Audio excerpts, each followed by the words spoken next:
Ladies and gentlemen, ladies and gentlemen, we have made it. We have arrived. The time has come. Our patience has rewarded us mightily. Josh Dobbs and Nick Mullins' reign of terror is officially over with because it has been announced that moving forward, the starting quarterback for the Minnesota Vikings, the rest of this season, or at least for this upcoming Sunday night in a must-win game against Green Bay, will be none other than Jaren Hall. We did it.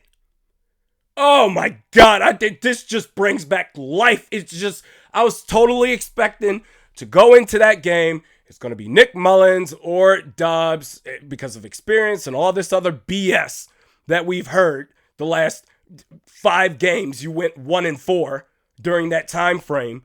But this brings juice. The possibility, because before you had a chance to hold on to the 6th seed and control your own destiny. Not necessarily coast into the playoffs any given Sunday. Anything can happen. But you were in a much better spot then compared to where you are now. Now, still a shot to make the playoffs. You're outside looking in. You're in the hunt. You need to win your final 2 games and get help from other teams losing in the conference. But this is no doubt. Jaren Hall is the best option available at this position, talking about quarterback. Not because I know that he's going to succeed, but I know that Dobbs and Mullins was going to result in failure. 3 games late, in my humble opinion, but better late than never. We did it, man. All of us in the Jaren Hall fan club, we stuck together by each other. Despite all the naysayers, we had to weather that storm, damn it.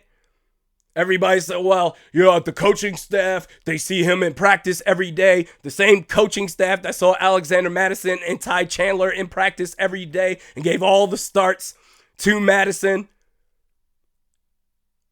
It's easy, and it's so juicy to be petty at this moment and say, all of you that were saying just that Jaren Hall's not worthy, the coaching staff knows more than you. Well, evidently, the coaching staff feels the exact same way that we feel right now. It's easy to say, if you are on the opposite side of the fence before today, stay on that side of the fence.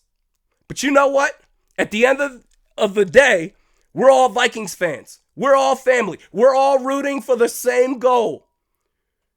So as long as you can forgive yourselves for spewing all that hatred and sin, as long as you can forgive yourselves, welcome back. There's plenty of room to hop aboard this Jaren Hall bandwagon train. It's important, if nothing else, because before, and especially if you're going to continue with Nick Mullins, which they're not, but let's say if they were to continue to do that, it's clear. You have to re-sign Kirk Cousins. But these valuable reps that Hall is going to get, it at least, if he turns out well, if he does well and even better, can get you over the hump to somehow make it into the postseason, well, then it gives you options. Maybe you still bring back Kirk Cousins, but it's not necessarily an automatic lock anymore. You can have Jaren Hall compete with whoever you select in the first round. But this is super important. This was the move that you had to make. Hey, KOC, I've been getting on that ass the last couple of weeks. But you made a big boy move. Finally, you did it. Showed some stones. Proud of you. You had to do this. Jaren Hall, hey man, we back. Celebrate. Have some champagne. I sure as hell am going to. Because now, Sunday Night Football against the Packers, especially without Jair Alexander, that guy is just an absolute clown. Making himself a captain at the coin toss. Because, I'm from Charlotte. I didn't know if the coaching staff knew that, but that was fun. Like, what are you...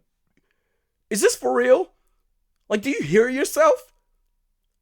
Not to say that he's a threat. Jordan Addison busted his ass the last time they played, although that was when Kirk Cousins was the starting quarterback. I get it.